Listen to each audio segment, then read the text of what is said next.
Nous nous retrouvons pour une vidéo plus courte. J'espère qu'on n'a pas trop été endormi ou paumé avec la vidéo précédente. Juste deux exemples, rassurez-vous cette fois-ci, sur la connaissance éprouvée du christianisme par ce monsieur Rutherford. Nous avions déjà vu qu'il y avait un petit souci à ce niveau-là, notamment son prédécesseur, pour un seul livre que nous avions vu, celui qui s'intitulait « La réconciliation entre Dieu et l'homme » de son prédécesseur Russell. Donc ici, deux simplement exemples, car il y en aurait d'autres, ce serait trop long. Page 43. Pendant longtemps, on a enseigné aux hommes que le châtiment des méchants, de ceux qui désobéissent à Dieu, est le tourment, la torture éternelle dans un enfer de feu et de soufre qui ne s'éteint jamais. Beaucoup ont eu peur d'étudier la Bible à cause de cette terrible doctrine. C'est aussi pour cela que beaucoup ont refusé de croire en Dieu et au Seigneur Jésus. Les tourments éternels. Le mouvement des témoins de Jéhovah ne croit pas aux tourments éternels. Très bien.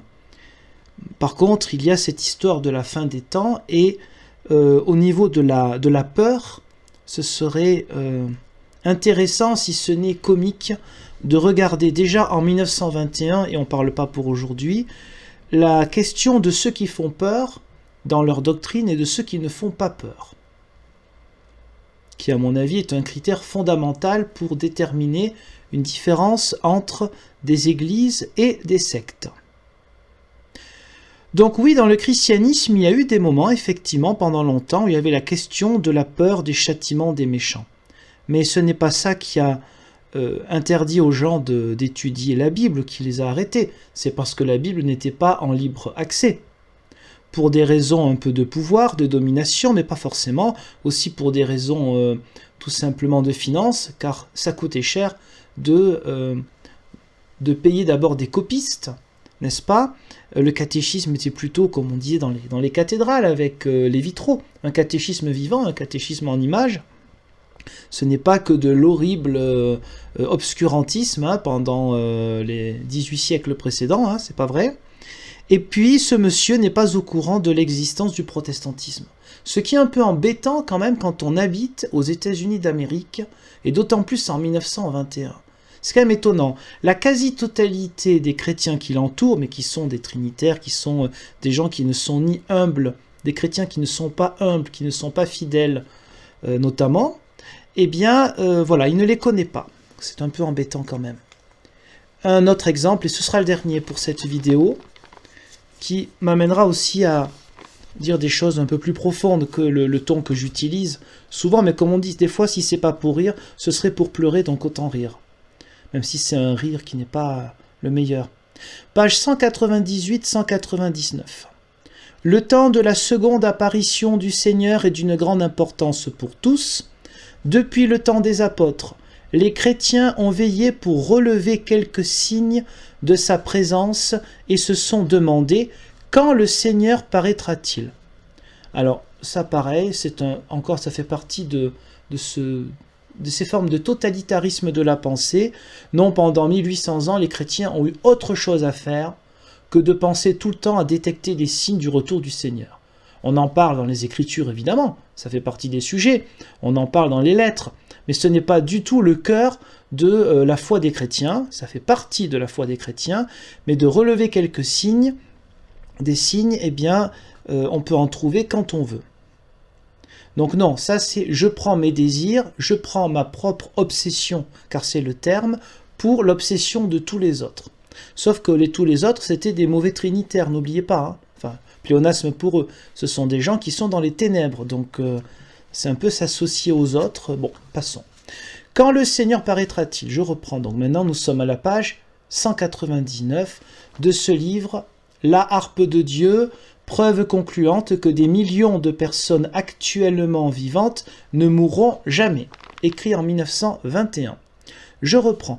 Tandis que ceux qui aiment le Seigneur discutent cette question importante, quelques-uns répondent.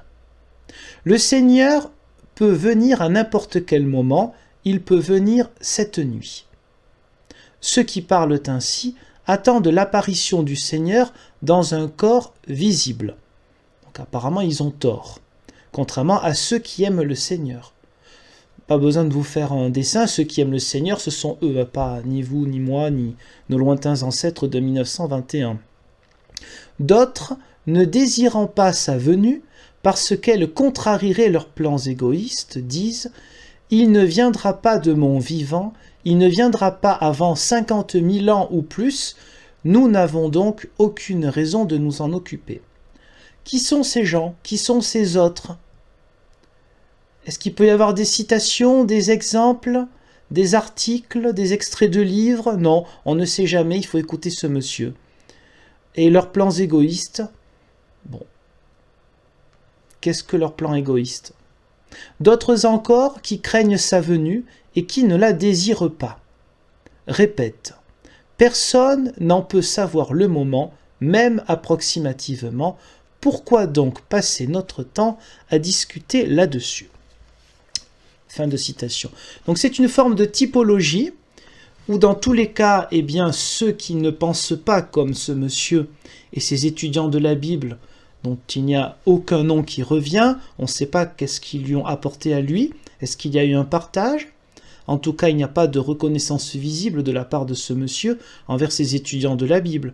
Il semble donc que ce soit lui qui apprenne tout aux autres, et qui n'ait sans doute pas besoin de recevoir quoi que ce soit des autres. Alors, deux questions, enfin deux thématiques, vite fait.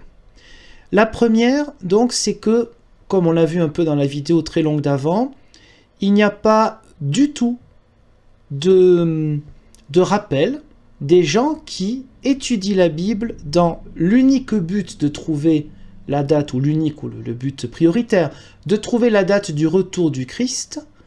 Il y en a plein, à part lui. Il ne les cite pas et pourtant sa méthode vient d'eux. Ce sont des méthodes, on l'a évoqué dans la vidéo précédente, qui étaient utilisées par les milieux millénaristes, et notamment ceux qui ont donné plus tard les adventistes ou adventistes du 7e jour, parmi lesquels une dame importante, reconnue par certains comme prophétesse, Madame Ellen White. Donc, ces gens-là, ceux qui font en fait comme lui, mais qui n'arrivent pas aux mêmes conclusions, ou surtout qui ne font pas partie de son groupe, ils n'existent pas. Ils ne peuvent faire partie que ceux qui sont dans le néant. Ils ne sont même pas cités. Car ceux qui cherchent vraiment, même ceux qui auraient la même méthode que lui, non, ce n'est pas possible. On ne les cite même pas. On ne les évoque même pas. Et dernière chose pour clôturer d'ailleurs cette courte vidéo, il n'est jamais question de ceux pour qui la question du retour du Christ n'est pas inintéressante, mais que lorsque l'on est dans la foi, dans l'espérance, on n'a pas peur. Il ne connaît pas visiblement ce monsieur, et encore une fois c'est bête pour quelqu'un qui vit dans un pays à l'époque à 90% d'églises protestantes, il ne connaît pas Luther visiblement, et la phrase qu'on lui attribue, qui n'est pas forcément vraie, mais qu'on lui attribue, selon laquelle si le Christ ou si la fin du monde arrivait demain, eh bien je planterai un pommier aujourd'hui. Cette phrase, même si elle est peut-être pas si Luther ne l'a peut-être pas dite ou écrite lui-même, est importante car elle montre un état d'esprit. Il y a un état d'esprit chrétien que ne cite pas ce monsieur parce que ce n'est pas ainsi qu'il pourra trouver du monde à son groupe, à son mouvement.